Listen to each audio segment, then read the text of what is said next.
ki khubor ka Batisi TV lawan rashapi da ka Orange Nissan Loom so po near Fire Brigade Shillong. Admissions are open at BDW International School. Enroll now.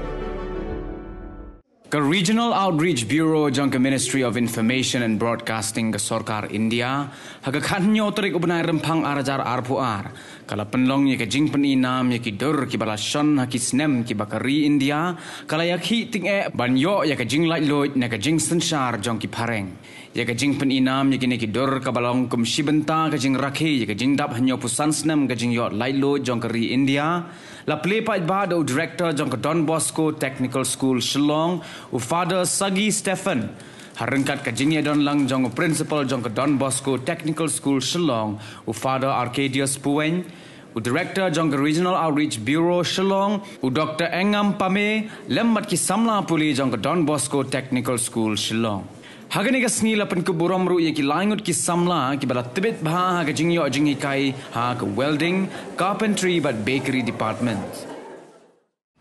Today as we keep this platinum jubilee of our independence, all of us are people who are born into this independence, and so perhaps we are not sure for what was the struggle of that time. We remember all the leaders. We have a lot of them on the stage here itself. Many of them we have studied in our classes. And there are hundreds and thousands of unsung heroes who worked for this independence, who laid down their lives. Perhaps who were locked up in the jails of that time, lost everything. Perhaps incapacitated for the rest of their life, because when they took part in those struggles, there are a lot of unsung heroes as well. Today we remember all of them with a lot of love, a lot of appreciation, thanking them for laying down their lives for our future and what we enjoy today. So it's a wonderful time to go back. We are not history makers, but we are part of history.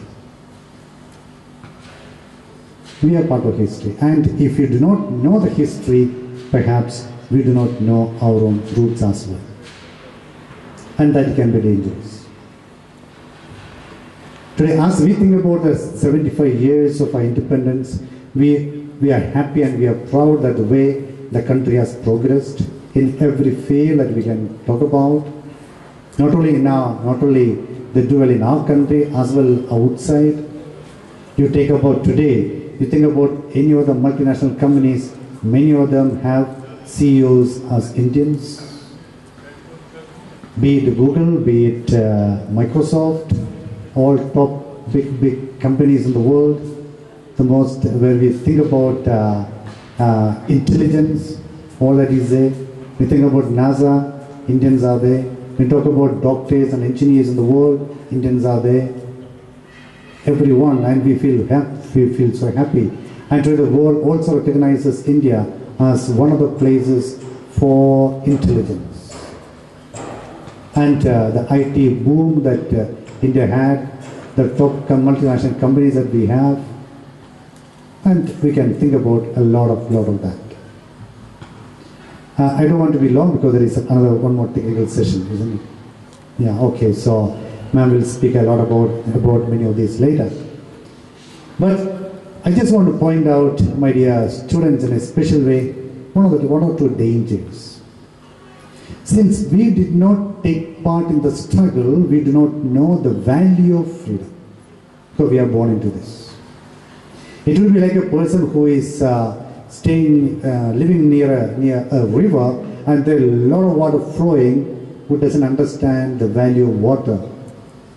There is somebody else who struggles, who gets maybe in Shillong, when you get perhaps sometimes only a bucket of water a day with which you have to manage, then you know the value of water.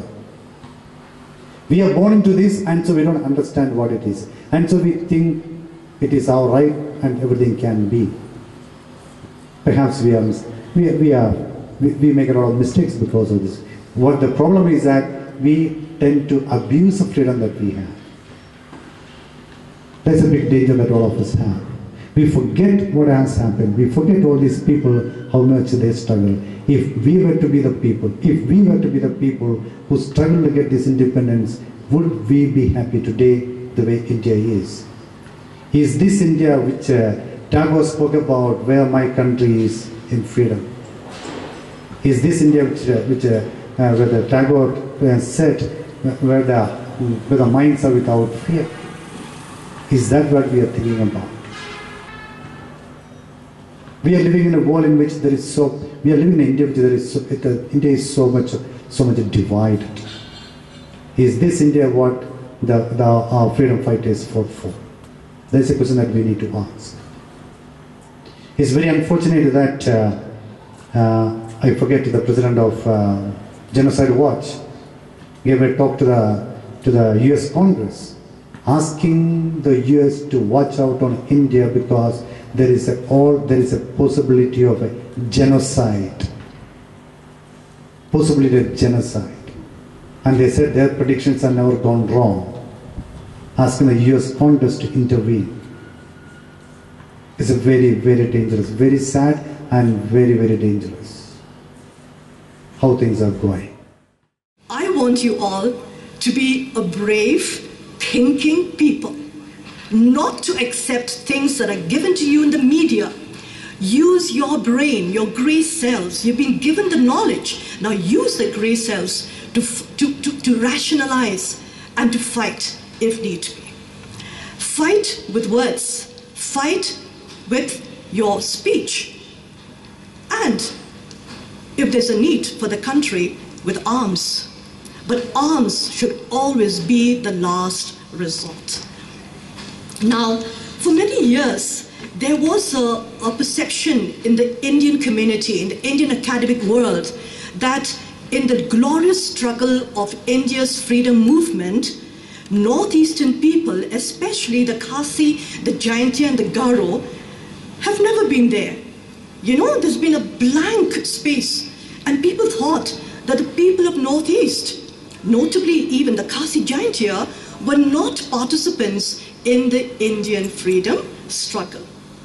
However, proud to say here, there were Khasis, there were Jingïakhs, there were Garos in the resistance movements against colonial rule. And there were soldiers too, Khasi Jingïakhih soldiers in the INA.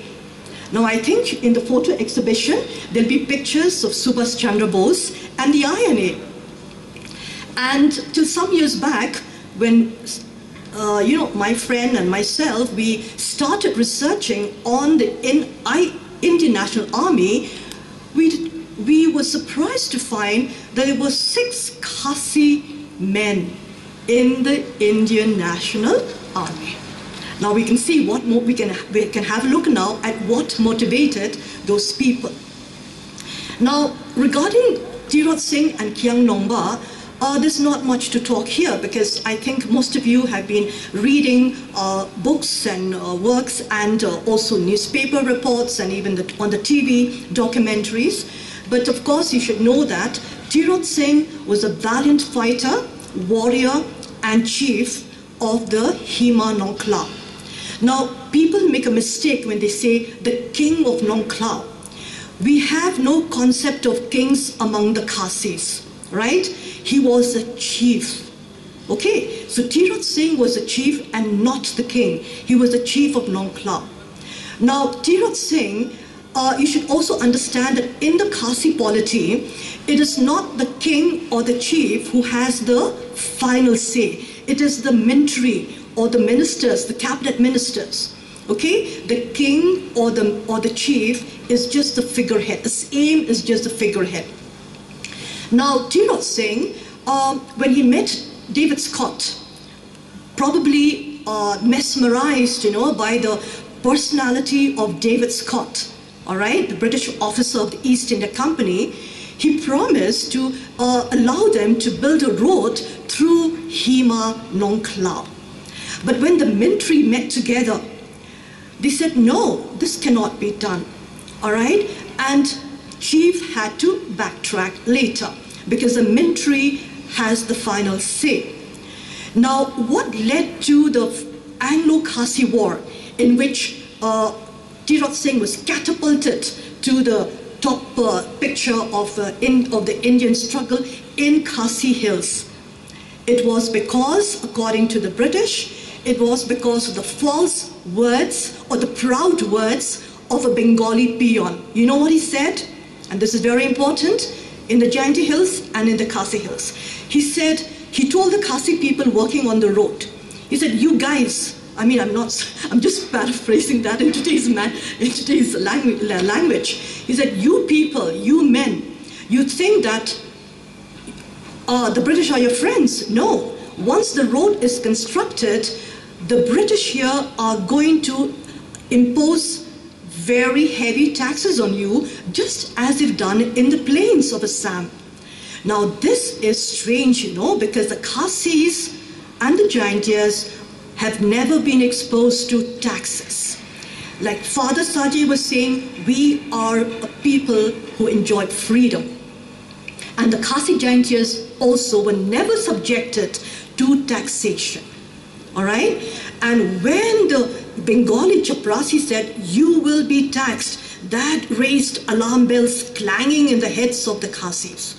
And then to make matters worse, the workers from the East India Company working on the road, they made demeaning remarks about the Khasi women.